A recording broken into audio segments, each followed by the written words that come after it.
Madame, Monsieur, bonsoir, bienvenue dans ce nouvel épisode de Questions d'actu, deuxième épisode consacré cette semaine à la 8e édition de la conférence annuelle sur la paix et la sécurité en Afrique, l'APSACO, organisée par le Policy Center for the New South. Nous nous trouvons d'ailleurs au siège du Policy Center for the New South, au sein de l'Université Mohamed VI Polytechnique. Beaucoup de discussions très fructueuses. Au bout de 2 jours, on peut dire qu'on est déjà dans le volet de recommandations sur la thématique principale qui est celle des médiations dans les conflits internes en Afrique. Beaucoup de recommandations émanant de spécialistes militaires, mais aussi de décideurs politiques, sans oublier le rôle de la société civile qui était également représentée ici. Et bien naturellement, nous sommes dans une université, les académiciens ont aussi leur mot à dire. Cette 8e édition de l'APSACO a été aussi l'occasion de dévoiler un nouveau livre du Policy Center for the New South, un livre qui est aussi surtout un rapport, le rapport annuel sur la géopolitique de l'Afrique qui est qui a été réalisé sous la direction du professeur Abdelhak Bassou, Senior Fellow au Policy Center for the New South, et que j'ai l'immense plaisir d'ailleurs renouvelé de lui poser ce soir quelques questions dans le cadre de cette émission. Bonsoir, professeur Bassou. Bonsoir Khadija, bonsoir à vos téléspectateurs. Merci encore une fois de répondre à nos questions. D'abord, la première question, la géopolitique de l'Afrique 2024, c'est vraiment l'année de tous les bouleversements, Abdelhak Bassou. Oui, le rapport de 2024 se base beaucoup sur les événements de 2023. Bien sûr, il déborde un peu sur les premiers mois de l'année 2024. L'année de tous les bouleversements, oui, des bouleversements en Afrique, mais également des impacts des bouleversements dans le monde sur l'Afrique. Exact. Les bouleversements de l'Afrique, nous les connaissons. Les moments de tension de l'Afrique, nous la connaissons. C'est-à-dire, c'est les moments, par exemple, des élections. D'ailleurs, sur le rapport géopolitique, cette année, on a pris le soin, par exemple, de nous intéresser aux élections en Afrique. Et on a une carte des élections, qui sont des moments de bouleversement, oui. Ou pas. Maintenant, il y a de bons bouleversements. Par exemple, au début de cette année, on a vu la confirmation du Sénégal comme un État stable démocratiquement, malgré tout ce qui peut se passer de cet État qui se retrouve toujours sur pied. C'est quand même... Cette année également, les bouleversements en Afrique, on a vu tout dernièrement, de ces derniers mois, l'ANC. Donc, un peu le parti qui a pendant 30 ans, c'est-à-dire pris en main les destinées de l'Afrique du Sud, qui cette fois ne va pas gouverner tout seul, va être obligé donc de chercher à gouverner avec les autres. Alors, les bouleversements en Afrique, oui, durant cette année 2023, les 3 pays du Sahel qui se constituent en alliance, qui sont même en train d'étudier le régime confédéral. Nous y arrivons parce que vous y avez consacré un brief, un policy brief. Nous allons y arriver. J'ai quelques questions sur ce brief, qui est d'ailleurs des plus intéressants. Je vous invite à le consulter sur le site du Policy Center for the New South. C'est aussi l'année des élections en Algérie. Il y a des élections qui ont été avancées à septembre. Mauritanie, 29 juin. C'est pour ça que je parlais vraiment il y a beaucoup de changements. Il y a beaucoup de choses auxquelles on s'attend. Les moments des élections en Afrique sont des moments vraiment privilégiés. C'est des moments aussi où on n'a pas toujours vu rien que des élections. D'ailleurs, on arrivera pour parler de la philosophie du rapport géopolitique d'Afrique. Si on suit bien, ce ne sont pas uniquement des moments de tension. Ce sont quand même des moments où on voit émerger cette Afrique développée, cette Afrique démocratique. On s'en souvient, il y a 3 ou 4 ans, du Conseil constitutionnel kenyan qui gèle également au Libéria, des conseils constitutionnels qui, contre toute attente, prennent leurs responsabilités et agissent démocratiquement et comme il le faut. Je disais que, peut-être que j'anticipe les questions. D'ailleurs, ce rapport géopolitique d'Afrique, il a une caractéristique, c'est qu'il est exclusivement écrit par des Africains. Et donc, c'est le fait de changer un peu la narrative, ou le narratif sur l'Afrique. C'est des Africains qui vont raconter l'Afrique, c'est-à-dire sans l'embellir, mais également sans être pessimiste. Ou la ternir, c'est le cas aussi, on le voit voilà, quand c'est fait par d'autres. Ce n'est pas de l'afro-optimisme, ce n'est pas de l'afro-pessimisme, on essaie d'aller vers de l'afro-réalisme. Donc, ce n'est pas uniquement l'Afrique qui produit du terrorisme, des migrants, c'est aussi une Afrique qui a ses normes, qui a ses lois et qui a ses ambitions. Dernière question sur ce rapport annuel, il est destiné à qui ? Qui, justement, comment, puisqu'on parle de médiation, comment les think tanks de manière générale, mais aussi le monde académique, peut aussi avoir son mot à dire dans les destinées de certains pays. Je parlais tout à l'heure à un ami et sur cette question de ce rapport, on essayait un peu de le voir. Et il a attiré mon attention sur un fait auquel je n'ai pas prêté beaucoup d'attention. Nous sommes à la 7e édition, sans compter la première. Si on compte la première, elle est à la 8e. On ne compte pas la première parce qu'il s'appelait Miroir d'Afrique. Et donc, ce n'est qu'à la deuxième que l'on prend comme étant le point de départ, que c'est le rapport géopolitique. En 7 ans, nous avons déjà, si vous voulez, une sorte de data sur l'analyse géopolitique faite par les Africains. Donc, on a déjà constitué, sur les 7 volumes qu'on a produits, sur les 7 rapports, c'est déjà la constitution d'un savoir, d'une expertise sur la géopolitique africaine. D'autant plus que c'est annuel. C'est annuel et que les rubriques qui sont traitées sont les mêmes. Par exemple, on vient à la rubrique politique et gouvernance. Nous l'avons traitée en 2018, 19, 20, 21, 22, 23 et maintenant on la traite en 2024. C'est une continuation dans la construction de cette expertise. C'est donc déjà destiné aux experts africains qui sont en train de plus en plus de maîtriser leur sujet.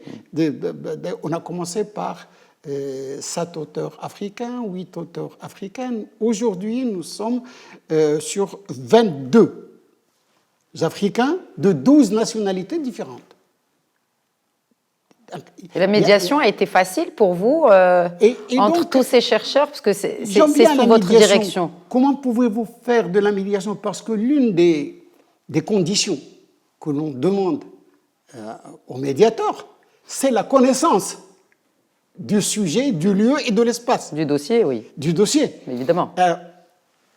7 volumes de géopolitique de l'Afrique, je crois qu'il y a de quoi nourrir un médiateur.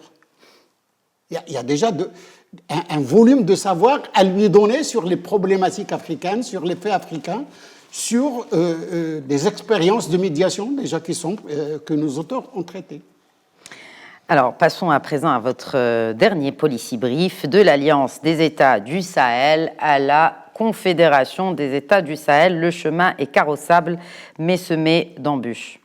Qu'est-ce que le projet de confédération? Pourquoi un projet de confédération? Est-ce que l'Alliance fait partie du passé?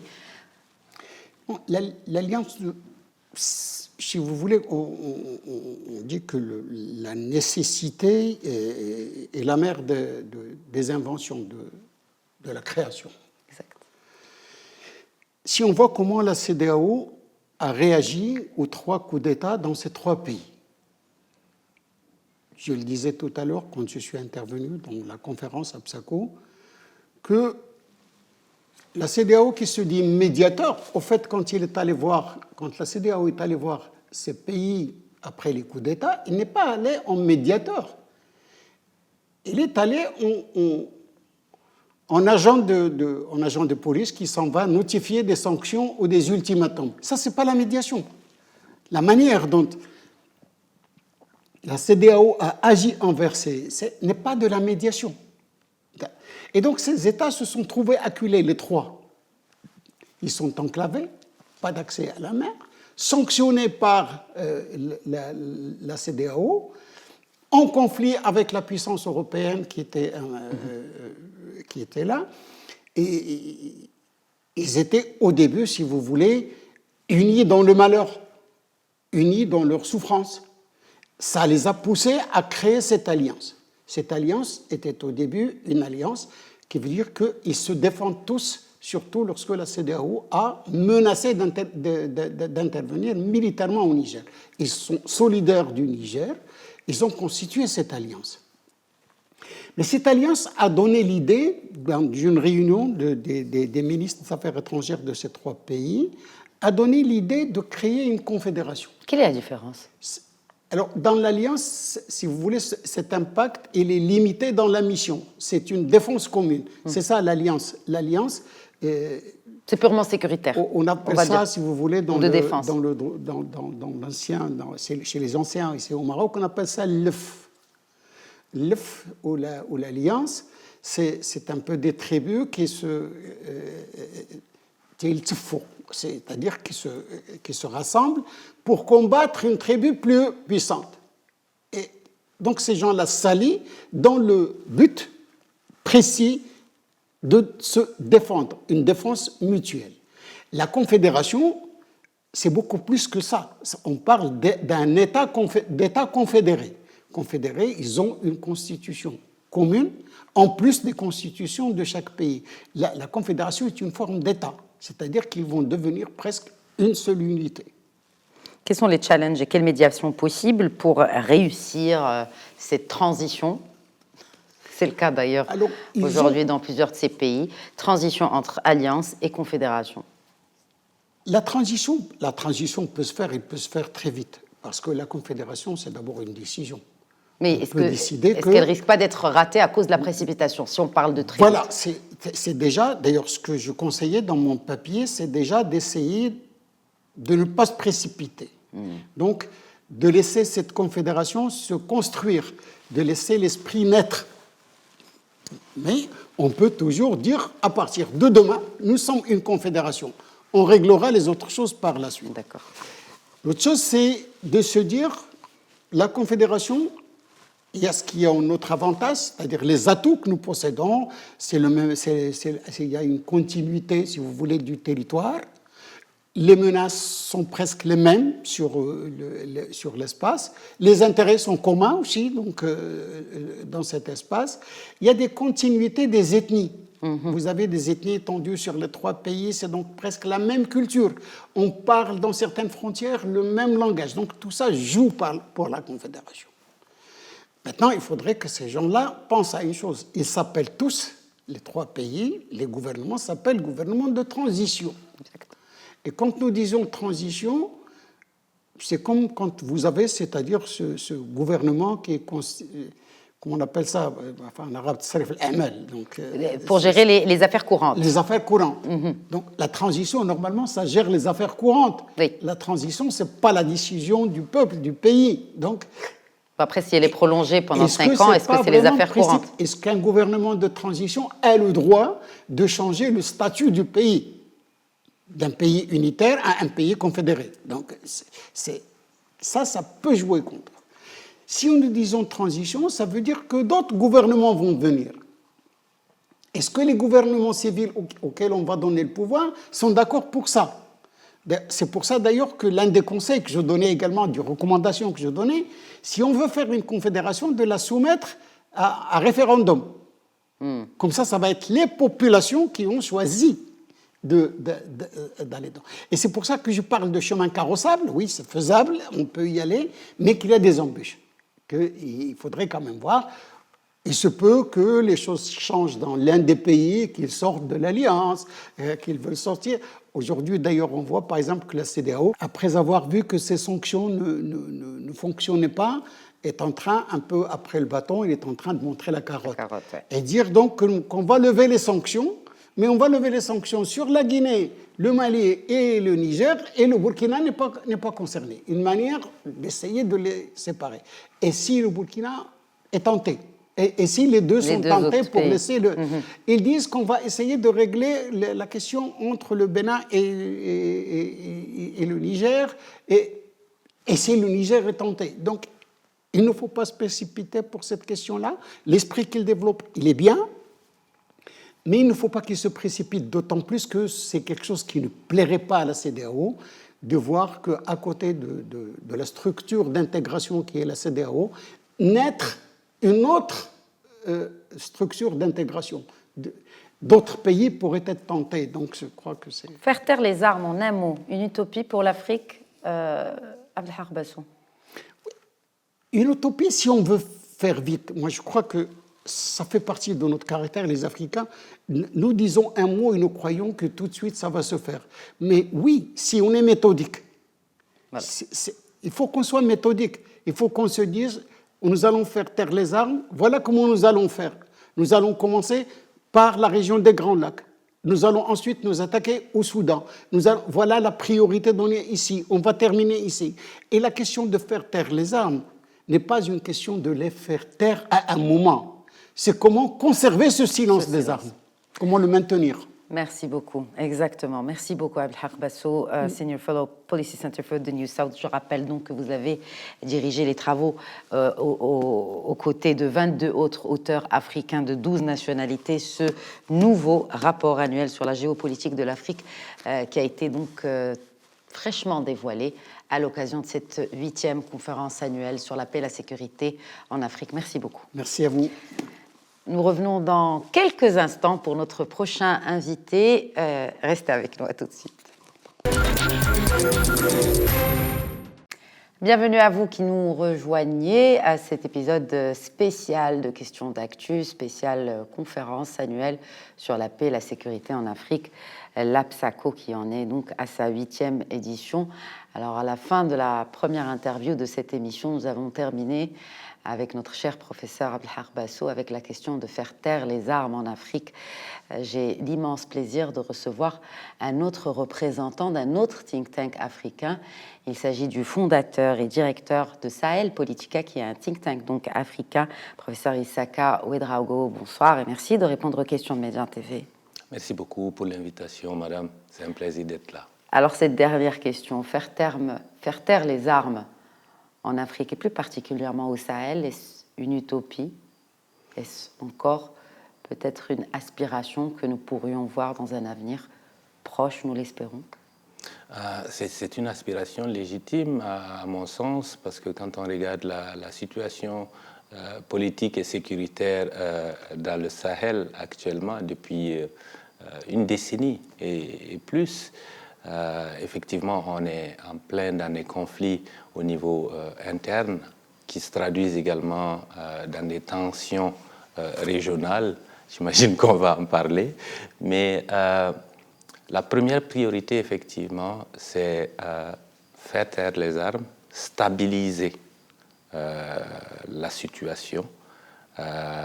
Et pour cela, je crois que le thème de l'APSACO de cette année sur la médiation est une avenue indispensable pour parvenir progressivement à ce résultat-là. Quand vous parlez de tensions justement entre ces pays, est-ce qu'il y a un exemple en particulier que vous peut-être jugez pertinent à vraiment surveiller, à observer? De manière générale, je pense que le professeur Bassou m'a parlé de niveau de conflictualité et je me permets d'emprunter sa formulation qui est très juste. Si on regarde au niveau de l'interne de ces trois pays, le Burkina Faso, le Mali et le Niger, ce sont les trois pays qui sont principalement concernés par une insurrection et par des niveaux de violence de groupes armés. Donc déjà, à l'interne, il y a une réconciliation, un rapprochement des positions à trouver, par exemple, entre les gouvernements et les groupes armés, mais c'est la question à 1 million de francs comment y arriver. La médiation, là, est une voie. Si elle est le fait d'acteurs qui sont perçus, par exemple, comme crédibles, fiables, impartiaux et indépendants, parce que la réalité, c'est que ces conflits-là proviennent en réalité de déficits de gouvernance économique et territoriaux parfois. Si on regarde le deuxième niveau, au niveau régional, il y a des tensions.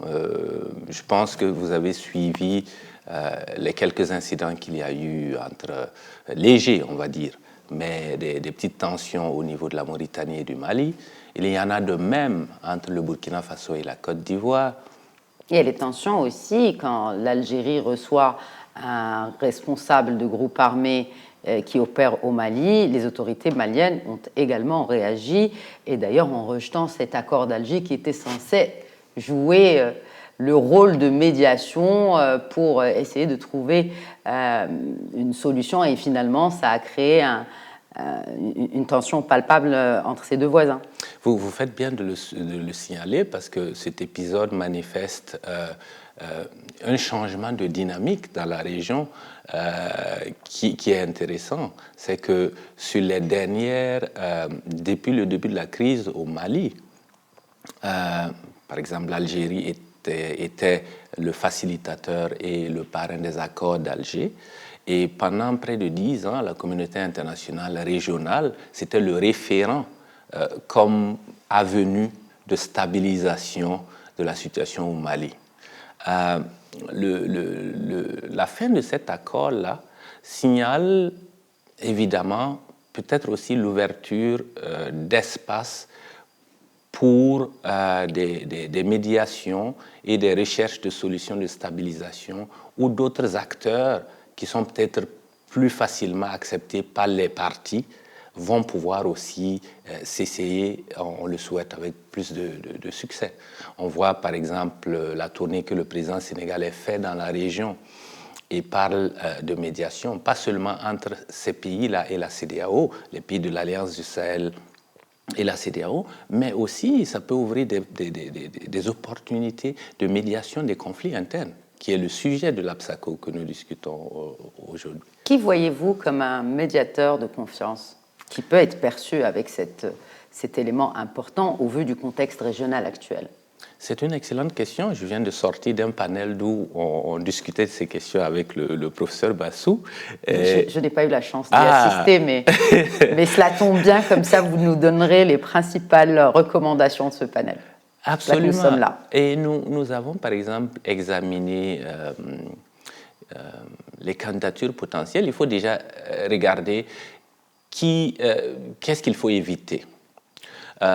Il est clair que les tentatives de médiation ou en tout cas de stabilisation essayées par les organisations multilatérales onusiennes, bon, après le départ de la MINUSMA et le déficit de confiance sur ces questions-là, je vois difficilement une médiation onusienne obtenir un résultat dans le Sahel.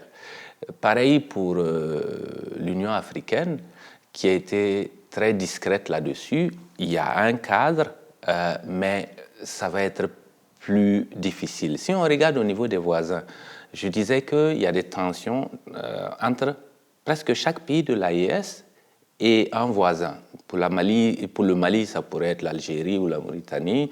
Pour le Burkina, c'est avec la Côte d'Ivoire. Pour le Niger, c'est le Bénin sur la question des hydrocarbures. Donc, ce qui reste des candidats, je pense qu'il faut un candidat, une médiation qui connaisse bien la région, qui a intérêt à sa stabilisation, pas simplement intérêt altruiste, mais intérêt économique et diplomatique à sa stabilisation. De ce point de vue, des pays comme le Sénégal, mais aussi le Maroc, j'ai lu avec satisfaction le lancement de l'initiative royale en 2023.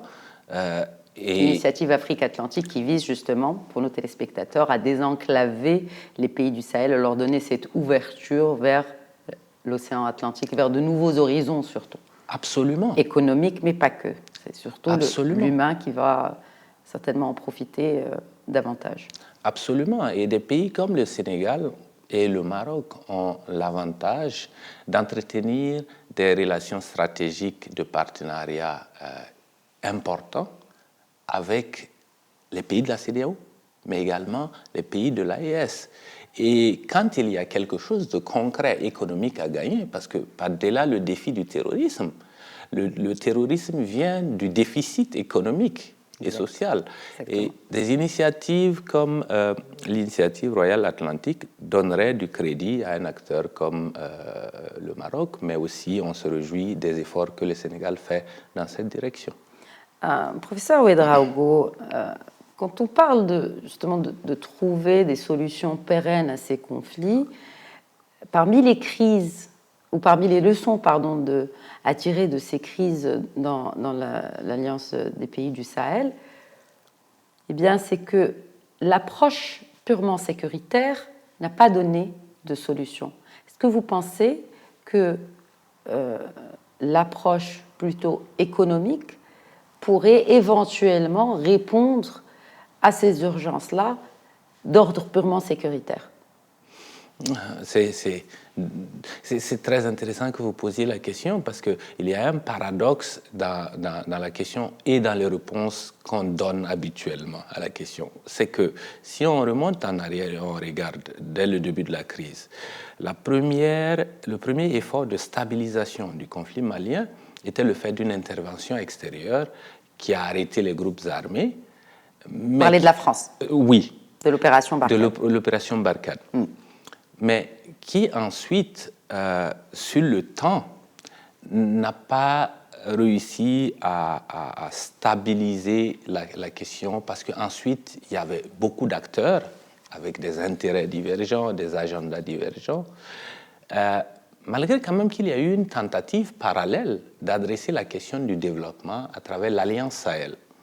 Qui malheureusement n'a pas prospéré par défaut de financement et beaucoup de choses, comme le G5 Sahel également. Donc on a mené parallèlement un effort de stabilisation à travers l'option militaire, mais où le poids entre l'option militaire et l'adressage des questions de développement n'était pas proportionnel.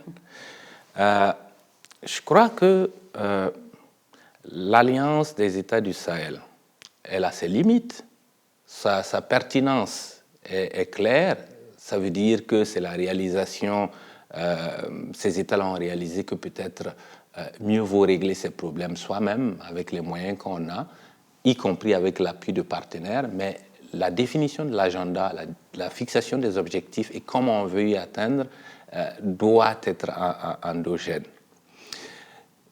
Je pense que actuellement, paradoxalement, le fait que ce soit des militaires qui sont au pouvoir au Mali, au Burkina Faso et au Niger, c'est avec le soutien populaire. Il y a beaucoup de gens qui soutiennent. C'est la nouveauté d'ailleurs de toutes ces transitions-là, c'est que le peuple approuve et soutient. Une majorité en tout cas. C'est cela. Approuve et soutient.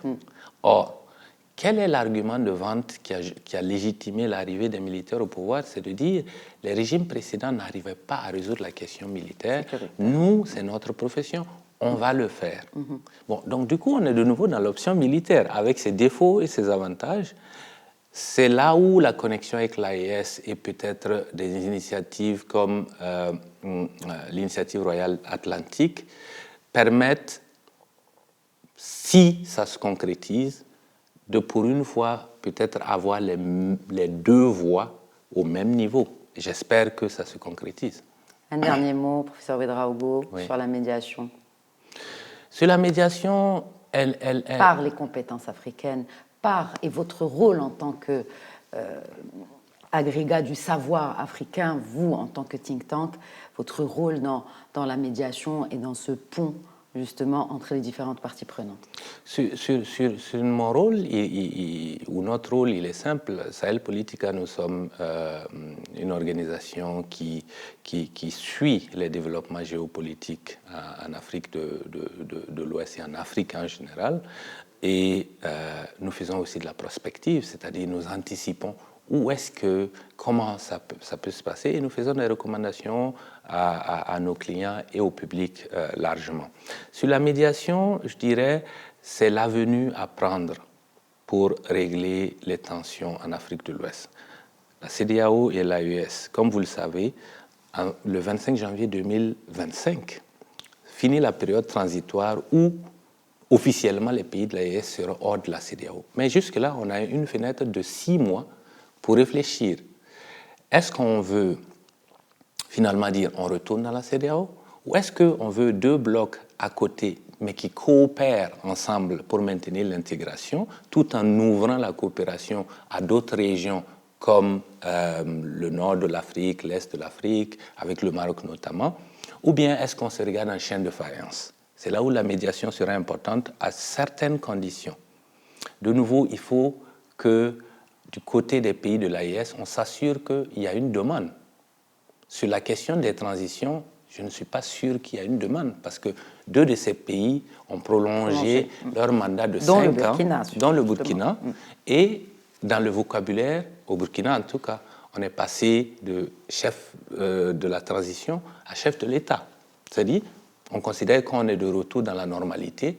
Elle peut ne pas être conforme aux standards constitutionnels demandés par la CEDEAO et la communauté internationale, mais l'objectif affiché, c'est on veut une gouvernance qui soit effective, responsable et rédévable pour atteindre l'objectif de sécurisation d'abord. Voilà, objectif de sécurisation, et la tâche n'est pas simple. Et je pense qu'effectivement, vous l'avez dit, l'avenir peut-être nous le dira d'ici à janvier 2025, mais en tout cas beaucoup de travail de médiation reste à faire par toutes les parties prenantes, dont la société civile, dont vous en tant que think tank, et aussi par la jeunesse africaine. Merci beaucoup. Merci madame, c'est un plaisir. Largement partagé. Voilà, c'était donc la deuxième partie de questions d'actu que nous consacrons à ce sujet de la médiation des conflits en Afrique en marge de la conférence annuelle sur la paix et la sécurité, l'APSACO.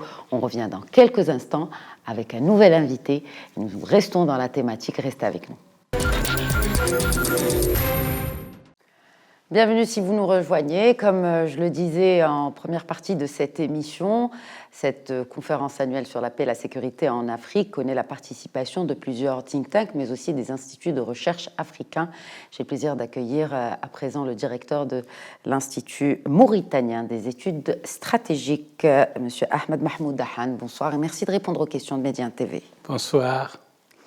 Alors, quand on parle de compétences et d'expertise africaine en termes de médiation, quel est l'état des lieux aujourd'hui? Et j'aimerais bien faire un focus particulier sur le cas de la Mauritanie. Quel rôle aujourd'hui de médiateur joue la Mauritanie dans la région? Je parlerai plutôt, parce que s'il s'agit de parler du rôle de la Mauritanie, ce serait aux autorités diplomatiques d'en parler. Mais je pense que la Mauritanie, aujourd'hui, qui assure la présidence de l'Union africaine, qui assurait la présidence du G5 Sahel avant sa dissolution, et qui est le seul pays du G5 Sahel qui n'a pas connu ces bouleversements anticonstitutionnels, ou enfin ces bouleversements à la tête de l'État, joue un rôle. Elle a en plus eu la possibilité, quand par exemple la CEDEAO a mis le Mali sous embargo, la Mauritanie a continué à ouvrir ses ports et ses aéroports et ses routes pour les Maliens. Il n'y a pas de tension aujourd'hui entre la Mauritanie et le Mali? Nous avons 2200 kilomètres de frontières. Et nous avons des populations qui sont entremêlées, entrelacées. Il y a toujours des petites tensions, mais les choses se passent bien entre les Mauritaniens et les Maliens. Nous avons d'ailleurs présentement, je pense que c'est le pays qui doit recevoir le plus de migration malienne dans la région. Notamment des réfugiés. Il y a les réfugiés, mais je parle seulement des migrants normaux qui viennent et qui sont... Les réfugiés sont dans un camp contrôlé par les Nations Unies, mais il y a beaucoup de Maliens qui passent la frontière. Il n'y a pas de visa entre les deux pays. Ils passent et ils quittent la zone. Vous avez parlé de la Mauritanie, justement, c'était ma deuxième question, qui assure la présidence tournante de l'Union africaine. Le rôle, justement, aujourd'hui de la Mauritanie en tant que présidence de l'Union africaine, pour que l'Union africaine joue son rôle de médiateur dans les conflits internes en Afrique. Là, quelqu'un disait hier, lors de la première session de cette APSACO, que malheureusement, actuellement, l'Afrique est l'endroit où il y a le plus de conflits. En effet. Et un autre disait que, justement, l'Union africaine et les organisations sous-régionales ont toutes, dans leur fonction, un rôle de médiation. Mais, visiblement, il y a quelque chose qui cloche parce qu'on n'y arrive pas. Et ce n'est pas hiérarchisé, c'est-à-dire que le rôle que peut jouer la CEDEAO n'est pas sous la tutelle de l'Union africaine. Tout à fait. Nous avons certainement besoin de changer la manière d'approcher. C'est pour ça que je pense qu'il est très intéressant ce qui est en train de se passer dans cette conférence, parce que peut-être on pourrait trouver de nouvelles idées, de nouvelles perspectives qui vont aider les dirigeants, les décideurs à mieux faire les médiations. Je pense que c'est mon ambition pour cette conférence. Est-ce que vous pensez que, justement, la médiation peut faire aussi l'objet de synergies entre les différents acteurs? Je m'explique. Il y a l'UA, il y a bien sûr les communautés économiques régionales, il y a la société civile et il y a la souveraineté des États touchés par le conflit. Comment créer cette synergie, professeur Dahan? Et il y a une autre chose dont je vais parler tout à l'heure dans mon intervention. Moi, je pense qu'il y a quelque chose qu'on doit faire au niveau africain. C'est d'essayer un peu d'utiliser nos propres connaissances, nos propres habitudes, nos propres valeurs de médiation. Parce que si je pense par exemple à un pays comme le mien, qui avant la colonisation, il n'y avait pas d'État. Il n'y avait pas donc de force d'exécution des décisions. Et tout le monde se pliait à ce que disait le juge, etc., parce qu'il y avait d'autres méthodes d'approcher, d'autres méthodes de conciliation, comme le sulh qu'on fait, les choses comme ça. Et je pense qu'il est bon qu'on exploite de nouvelles voies pour que ces médiations donnent des résultats. Parce que quand vous prenez quelqu'un qui vient pour une semaine venant de New York ou de Bruxelles et qui débarque pour faire la médiation entre les Soudanais qui sont en train de s'entre-déchirer, il part bredouille parce qu'il ne connaît pas les problèmes internes, qu'est-ce qui pousse ça. Et donc nous avons, je vous dis, je porte beaucoup d'espoir sur les outcomes, les résultats de cette conférence pour essayer de donner de nouvelles idées pour faire effectivement ces synergies entre les différentes formes de négociation. Et quels sont justement ces nouveaux modèles? Vous m'avez interpellé, parce que vous les avez pas cités, mais vous avez parlé de nouveaux modèles. Quels sont ces nouveaux modèles de médiation qui, en fait, peut-être, si j'ai bien compris, puisent leur essence de savoir ancestral? Exactement. Oui.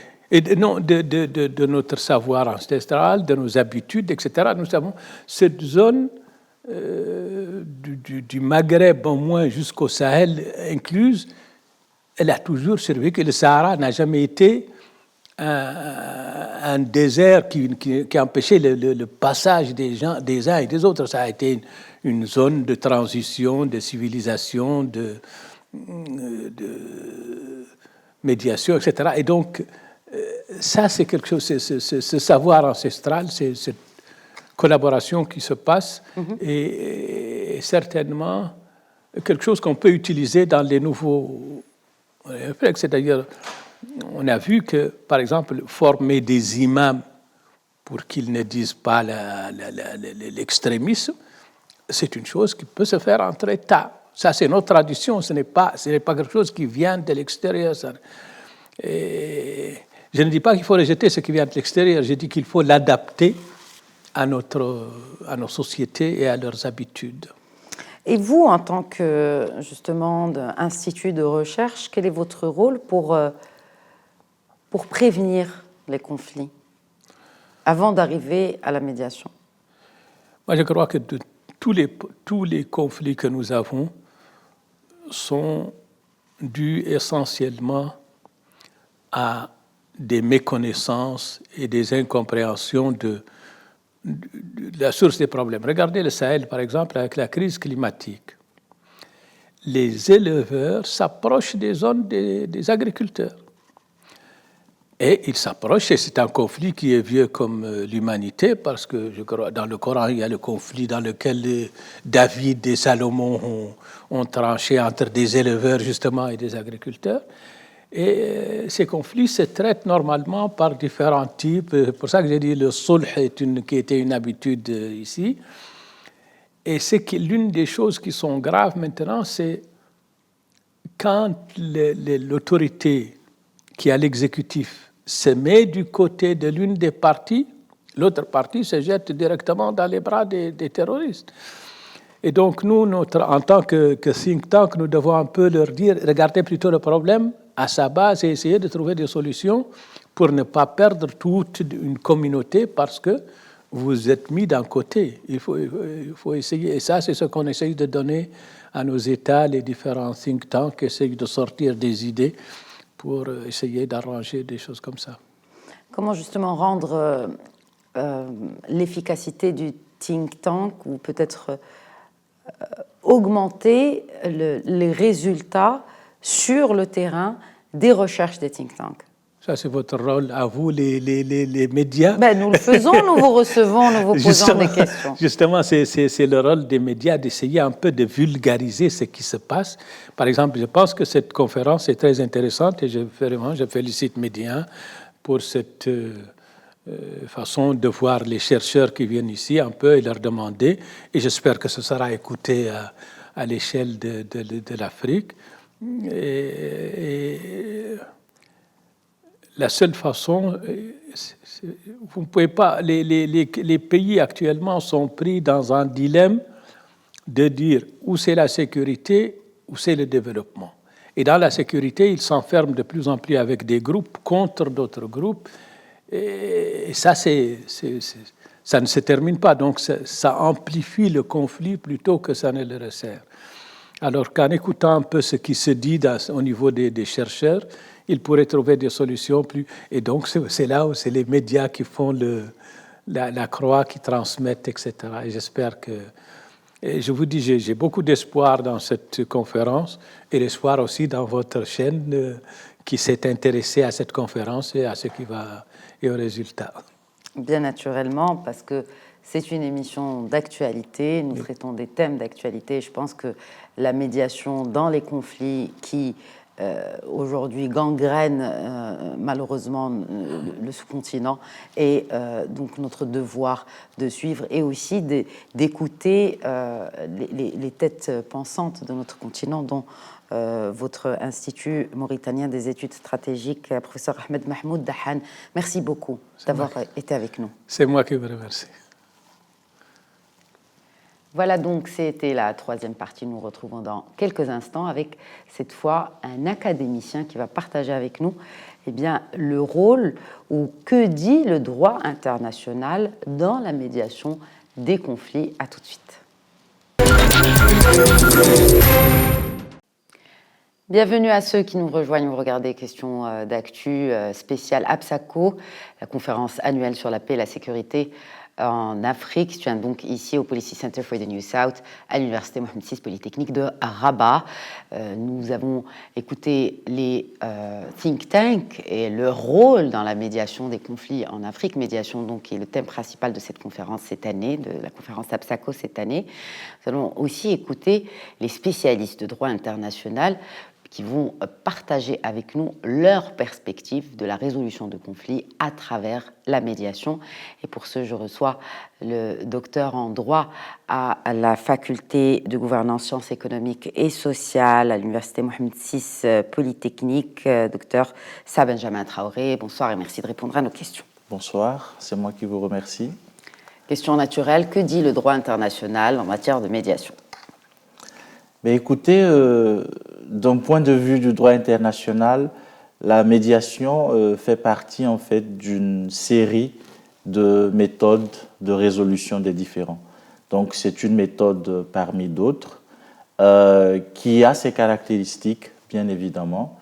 Elle se caractérise notamment par le fait qu'il existe une tierce partie qui essaie de ramener, j'allais dire, les parties prenantes directement dans un conflit sur la table des négociations, qui joue un rôle important dans la tenue de ces négociations et qui influence, en tout cas autant que faire se peut, l'issue de ce processus. Donc, c'est une tierce partie qui, contrairement à d'autres méthodes comme les bons offices, va jouer un rôle prépondérant, important. Donc, la médiation constitue, en droit international, en gros, ce procédé qui permet la résolution des différends à travers l'intervention d'une tierce partie, à travers le consentement des parties concernées, c'est très important. Et il faut savoir que, suivant le droit international, c'est peut-être le petit bémol, les résolutions ou les solutions qui sont dégagées à l'issue d'un processus de médiation ne sont pas nécessairement contraignantes pour les parties. Ce n'est pas des décisions de justice. C'est, malgré tous les efforts qu'on peut déployer, le droit international considère que la médiation reste, l'issue reste des décisions que les parties peuvent ou non respecter. Alors, les parties peuvent ou non respecter, cela nous mène aussi au rôle que jouent toutes ces parties prenantes. Laquelle pèse le plus lourd, finalement, dans la médiation de conflits? Est-ce que c'est la société civile? Est-ce que c'est vous, en tant qu'académicien? Est-ce que, finalement, il y a une déconnexion entre ces deux mondes et la prise de décision? Comment voyez-vous cela? Question très pertinente. Je pense que ça soulève le problème de l'inclusivité dans les processus de médiation et de négociation. Je dirais plus largement inclusivité non seulement des acteurs, mais aussi des problèmes. C'est-à-dire que les processus de médiation doivent chercher à intégrer plusieurs dimensions du problème. Cela passe par l'intégration de différents acteurs. On parle ici des acteurs de la société civile, vous l'avez dit.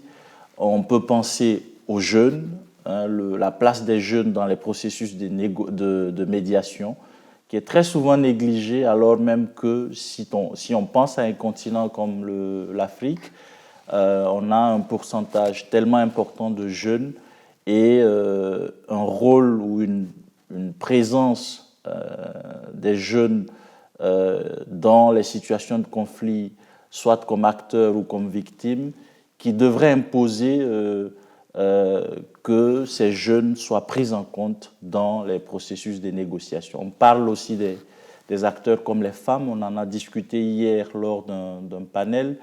La place des femmes dans nos sociétés est tellement importante, non seulement démographiquement, mais aussi en termes de rôle qu'elles jouent, que les processus de négociation ne peuvent pas passer par perte et profit le recours à ces ressources importantes. Donc, pour répondre à votre question, je dirais que c'est tout un art, finalement, la médiation. Et il ne s'agit pas d'une science exacte, même si je dirais qu'il y a des aspects scientifiques qu'il faut intégrer, parce qu'il faut des équipes de médiation compétentes, suffisamment outillées et qui connaissent le contexte, qui connaissent la psychologie humaine dans les régions concernées, qui connaissent les enjeux, les dynamiques intérieures. Donc, il y a une dimension de science. Mais à la fin, ça reste un art parce que ces médiateurs doivent pouvoir justement recourir à tout un ensemble de procédés pour déboucher sur des résultats satisfaisants. Et ça, ce n'est pas dit à l'avance. Là, ce n'est pas dit à l'avance. On va peut-être revenir sur l'aspect prévoyance du conflit, qui est une sorte de médiation aussi, ou peut-être où la médiation peut aussi jouer son rôle. Mais là, j'aimerais bien vous interpeller sur ce point que vous avez évoqué un peu plus tôt et qui concerne ces jeunes-là, cette médiation-là. on a l'impression que c'est de la théorie. Est-ce qu'il y a des exemples aujourd'hui concrets de médiation réussie par des compétences africaines, et peut-être même internes, sans qu'il y ait une tierce partie, certes, mais qui soit endogène? Alors, oui, c'est une très, très bonne question, encore une fois. Vous savez, moi, je me méfie souvent des success stories, dans le sens où il y a toujours beaucoup de complexité, beaucoup de nuances qui sont parfois gommées lorsqu'on met le focus sur un individu ou sur un seul processus et qu'on estime que c'est une situation totalement réussie. Cela n'empêche qu'il existe sur le continent des exemples de médiation qui ont été plus ou moins satisfaisants. On peut peut-être en discuter, mais lorsqu'on pense à la crise, à la guerre en Éthiopie, au conflit armé éthiopien, pour être plus précis, qui a éclaté il y a 2 ans et qui finalement a été résolu plus ou moins entre le Tigré et le gouvernement éthiopien, parce qu'il y a d'autres situations conflictuelles en Éthiopie, mais je parle précisément de celle-ci. Il y a eu une médiation conduite par l'Union africaine, et notamment par l'ancien président nigérian, M. Obasanjo, qui semble avoir porté des fruits. Au moins, on a réussi à faire taire les armes, on espère pour longtemps. Mais c'est un exemple ici de situation de médiation récente conduite par des acteurs africains concernant un conflit africain qui semble avoir donné satisfaction. Je pense que la médiation, pendant longtemps, peut-être on l'a conçue de façon erronée sur le continent comme étant un processus qui se déploie uniquement lorsque il y a des bruits de bottes et lorsque les armes crépitent, n'est-ce pas? Depuis un certain moment, il y a une prise de conscience sur la nécessité de faire de la médiation préventive, pour le dire comme ça. C'est-à-dire, dans le cadre général de la prévention des conflits, on a compris qu'il est important de faire de la place à des formes de médiation qui interviendraient ex ante, avant même que les situations déplorables ne se manifestent, ne se concrétisent. Et du coup, il y a un travail qui de plus en plus est fait pour parler aux différents protagonistes avant justement le déclenchement des conflits. Et je pense qu'il est heureux que cette prise de conscience ait eu lieu, et on espère en fait que l'Union africaine et les autres institutions qui se chargent de médiation sur le continent développent davantage cette piste de médiation préventive. Merci, voilà. Professeur Benjamin Traoré. Merci d'avoir répondu à nos questions ce soir. C'est moi qui vous remercie encore une fois. C'était un plaisir d'échanger avec vous. Tout le plaisir a été pour moi. Voilà, donc c'est ainsi que touche à sa fin cet épisode de questions d'actu spécial APSACO, où la conférence annuelle sur la paix et la sécurité en Afrique, sous le thème cette année de la médiation des conflits internes en Afrique. Merci beaucoup de nous avoir suivis. Très bonne suite des programmes.